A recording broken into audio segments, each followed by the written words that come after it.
வணக்கம் நேர்களே, இன்னைக்கு நாம பார்க்கக்கூடிய சிறப்பு பதிவு மகர ராசி என்பவர்களுக்கு சூரியன் உச்சம் பெறக்கூடிய காலகட்டத்தில் எந்த மாதிரியான ஒரு அமைப்புகள் இருக்க போது, என்னென்ன பலன்கள் உங்களுக்கு கிடைக்க போகுது அப்படின்றது தான் இந்த பதிவில் பார்க்க போகிறோம்.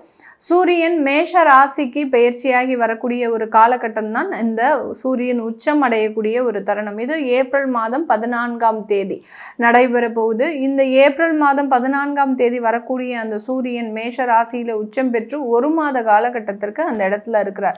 இந்த மகர ராசி என்பவர்களுக்கு சுகஸ்தானத்துல 4ஆம் இடத்துல மாத்ருஸ்தானத்துல இருக்கக்கூடிய ஒரு அமைப்பாக தான் இருக்கு. 4ஆம் இடம்ன்றது மிகப்பெரிய ஒரு வளர்ச்சியை கொடுக்கக்கூடிய ஒரு ஸ்தானம். ஆனால் இந்த மகர ராசி என்பவர்களுக்கு நாம் ரொம்ப கவனிக்க வேண்டிய ஒரு நுட்பமான ஒரு ஜோதிட ரீதியான ஒரு நுணுக்கம் அப்படின்னு கேட்டிங்கன்னா, இந்த மகர ராசி என்பர்களுக்கு இந்த சூரியன் ஆகப்பட்டவர் அஷ்டமாதிபதி அப்படின்னு சொல்லக்கூடிய ஒரு ஸ்தானத்தை சார்ந்தவர். அஷ்டமாதிபதி 4ஆம் இடத்துல உச்சம் பெறும்போது எப்படி இருக்கும்? நீங்கள் ரொம்ப விருப்பப்பட்டு வாங்கக்கூடிய சில சொத்துக்கள் உங்களுக்கு மறைமுகமாக நிறைய ஒரு பாதிப்புகளை கொடுக்கக்கூடிய ஒரு நேரமாக இருக்கும். அதுலேயும் இந்த உச்சம் பெறக்கூடிய காலகட்டத்தில் இந்த மகர ராசி என்பவர்கள் உங்களுக்கு பிடிச்சமான ஒரு வீடு இருக்கும். அந்த வீடை பார்த்தாலே உங்களுக்கு அதுலேருந்து வெளியில் வர்றதுக்கே முடியாது. இந்த வீடை நம்ம வாங்கியே ஆகணும், இந்த சொத்துக்களை நம்ம வாங்கியே ஆகணும்னு எவ்வளவோ கடன்பட்டு அந்த இடத்துல தான் அந்த அஷ்டமாதிபதி உங்களுக்கு முழுமையாக வேலை செய்ய ஆரம்பிப்பார். கடன் வாங்குறது, இந்த சொத்துகளுக்காக கடன் வாங்குறது, அபரிமிதமான ஒரு செலவுகள்.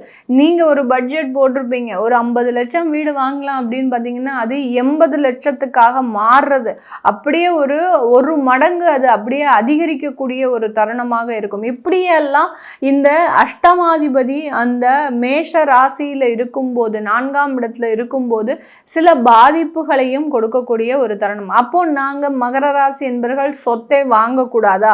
இந்த நேரத்தில் நாங்கள் சொத்து வந்தாலும் நாங்கள் அதை எந்த மாதிரியாக ஹேண்டில் பண்ணணும் அப்படின்னா, சொந்த ஊரில் எந்த சொத்துக்களையும் வாங்காதீங்க. நீங்கள் சொந்த ஊரில் வாங்கினீங்க அப்படின்னா, ஏன்னா அஷ்டமாதிபதி 4ஆம் இடத்துல இருக்கும்போது சொந்த இடத்துல சொத்துக்களையோ ஒரு ப்ராப்பர்ட்டியோ வாங்கும்போது அங்கே தேவையில்லாத தொந்தரவுகளை கண்டிப்பாக கிடைக்கக்கூடிய ஒரு தருணமாக இருக்கும். இப்போ வெளிநாட்டில் வெளியூரில் இருக்கிறீங்க அப்படின்னா தாராளமாக அந்த இடத்துல நீங்கள் இன்வெஸ்ட்மெண்ட் பண்ணலாம்.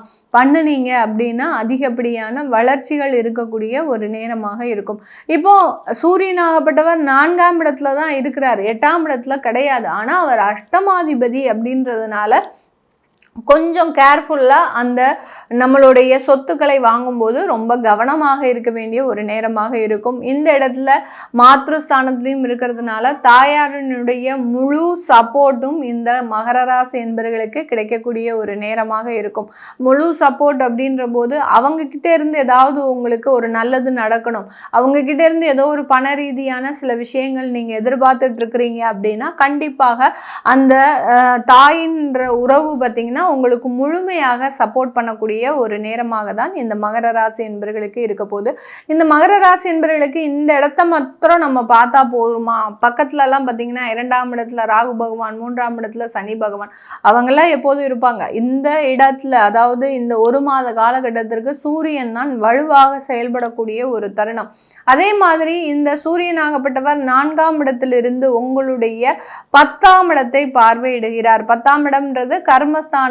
இந்த கர்மஸ்தானத்தை பார்க்கறதுனால தொழில் ரீதியான வாய்ப்புகள் அப்படின்றது அதிகரிக்கக்கூடிய ஒரு நேரம். நிறைய மகர ராசி என்பவர்கள் சினிமா துறையிலலாம் பார்த்திங்கன்னா பேக் அண்ட் ஒர்க்கில் இருப்பாங்க. ஏன்னா சினிமா துறையில் பார்த்திங்கன்னா வேலை செய்யக்கூடிய நபர்கள் அதிகமாக இருப்பாங்க. இரவு பகல் பார்க்காம வேலை செய்யணும், எந்த நேரம் கூப்பிட்டாலும் போகணும், எந்த நேரம்னாலும் தூக்கம் இல்லாமல், ஒரு அசதி இல்லாமல், ஒரு டயர்ட்னஸே அந்த இடத்துல நம்ம முகத்தில் காமிக்கக்கூடாது. அந்த மாதிரியாக இருக்கக்கூடிய நபர்களுக்கு மட்டும்தான் அந்த துறையில் உங்களுக்கு அனுமதி இருக்கும். அந்த மாதிரி இருக்கக்கூடிய நபர்கள் தான் இந்த மகர ராசி என்பவர்கள். இப்படி இந்த சினிமா துறை வாய்ப்புகள் எல்லாம் உங்களுக்கு அதிகப்படியாக கிடைக்கக்கூடிய ஒரு நேரமாக இருக்கும். அந்த இடத்துல ஒரு மேனேஜர் லெவலில் சில உயர் பதவிகள்லாம், இப்போ நீங்கள் ஒரு அசிஸ்டண்டாகவே வேலை பார்த்துட்டு இருக்கிறீங்க அப்படின்னா அடுத்த கட்ட ஒரு பதவிக்கு நீங்கள் போகிறதுக்கு உண்டான ஒரு நேரமாக இருக்கும். ஒரு இயக்குனர், ஒரு அசிஸ்டன்ட் டைரக்டராக இருக்கிறீங்க அப்படின்னா நீங்களே ஒரு சுயமாக ஒரு கதை எழுதக்கூடிய ஒரு தருணம்.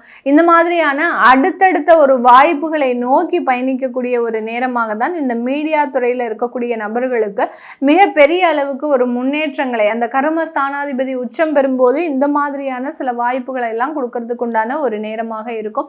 இந்த காலகட்டம் மகர ராசி என்பவர்கள் வேலை சம்பந்தப்பட்ட சில இடத்துல நல்ல உயர் பதவிகளையும் அடுத்து பார்த்தீங்கன்னா உங்களுக்கு வர வேண்டிய சில ப்ரமோஷன்ஸ் எல்லாம் கிடைக்கிறதுக்கு உண்டான ஒரு நேரம். நிறைய மகர ராசி என்பவர்கள் இந்த மார்ச் மாதத்தோட நாங்கள் விஆர்எஸ் வாங்கிக்கிட்டோம் மேடம், எங்களுக்கு இன்னுமே அந்த இடத்துல வேலை செய்ய முடியலை அப்படின்றவங்களுக்குலாம் எக்ஸ்டெண்ட் ஆகக்கூடிய ஒரு தருணம்.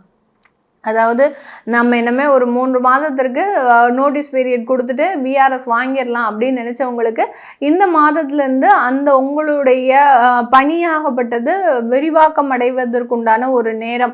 உங்களுடைய சேவை அந்த அரசாங்கத்திற்கு தேவை அப்படின்ற மாதிரியாக இந்த அரசாங்க உத்தியோகத்தில் இருக்கக்கூடியவர்களுக்கு மிகப்பெரிய ஒரு மாற்றங்கள். ஏன்னா இது நாள் வரைக்கும் ஒரு அவமானத்தை மட்டுமே சந்தித்த இந்த மகர ராசி என்பவர்களுக்கு இனிமேல் தான் காலங்கள் மாறக்கூடிய ஒரு தருணம். அதனுடைய முதல் தொடக்கமாக தான் இந்த சூரியன் உச்சம் பெறக்கூடிய ஒரு காலகட்டம்.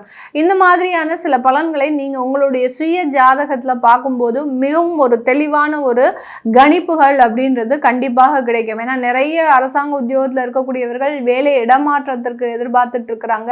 அடுத்து பார்த்தீங்கன்னா ஒரு உயர் பதவிகளுக்கு எதிர்பார்த்துட்டு இருக்கிறாங்க. இதெல்லாம் நடக்குமா நடக்காதா அப்படின்ற ஒரு ஏக்கங்களும் இருக்கும். அதையெல்லாம் பார்க்கணும் விருப்பப்படுறவங்க கீழே இருக்கிற நம்பருக்கு வாட்ஸ்அப்ல அப்பாயின்மெண்ட் வாங்கிக்கிட்டு நீங்க கன்சல்ட் பண்ணிக்கலாம். உங்களுடைய சுய ஜாதகத்தை பார்க்கணும்னு நினைக்கிறவங்களும் கீழே இருக்கிற நம்பருக்கு கன்சல்ட் பண்ணிக்கலாம். அடுத்து உங்களுடைய குழந்தைகளுக்கு ஜாதகம் எழுதணும், நியூமராலஜி படி பேர் வைக்கணும்னு நினைக்கிறவங்களும் கீழே இருக்கிற நம்பருக்கு வாட்ஸ்அப்ல மெசேஜ் அனுப்புங்க. அதற்குண்டான விவரங்கள் தெரிய வரும். உங்களிடமிருந்து விடைபெறுவது உங்கள் ஆஸ்ட்ரோ பூர்ணா. நன்றி, வணக்கம்.